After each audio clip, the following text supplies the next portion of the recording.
مواد لازم: اوتمیل و یا جو 2 سر پرک شده 1 پیمانه، تخم کتان آسیاب شده 1/2 پیمانه، عسل 1/3 پیمانه، وانیل 1 قاشق چایخوری، کره بادام زمینی با تکه های بادام زمینی که درش هستش 1/2 پیمانه، شکلات چیپسی و یا شکلات دلخواه خرد شده 1/2 پیمانه که اختیاری هستش. دوستان توی یک کاسه جو 2 سر پرک شده یا همون اوتمیل رو اضافه میکنیم.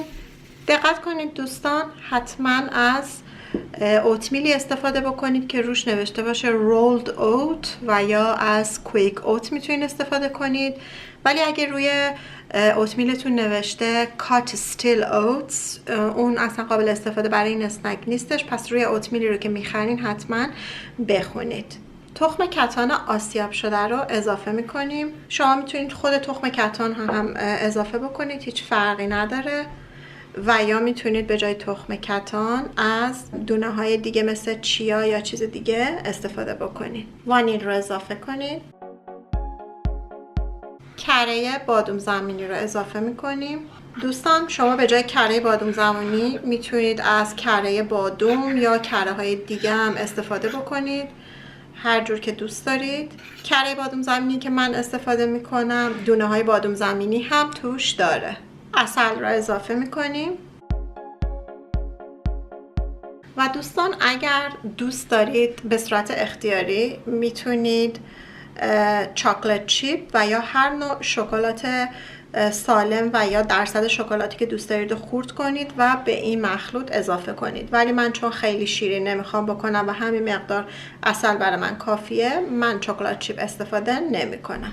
بعد از اینکه همه مواد رو ریختیم، سعی می‌کنیم مواد رو کاملا با هم مخلوط کنیم تا به صورت یک خمیر به هم چسبیده در بیاد. به همین راحتی.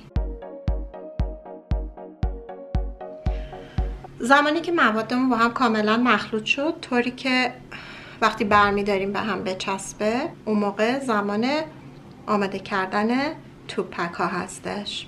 با استفاده از یک قاشق غذاخوری از خمیر بردارید و توی دستتون به صورت گلوله های گرد و یک دست در بیارید و روی سینی فر بذارید.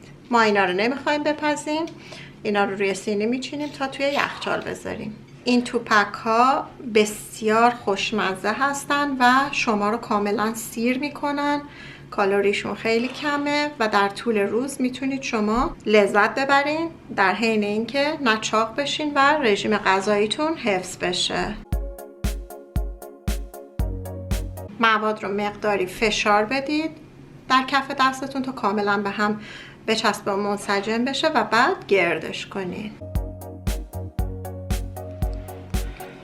خب دوستان اسنک هامون آماده شد. کاری که میکنیم اینو برای 1 ساعت داخل یخچال میذاریم و بعد آماده هستش. دوستان این اسنک ها بعد از 1 ساعت میتونه داخل یه ظرف سربسته راحت بره، به هم نمیچسبه.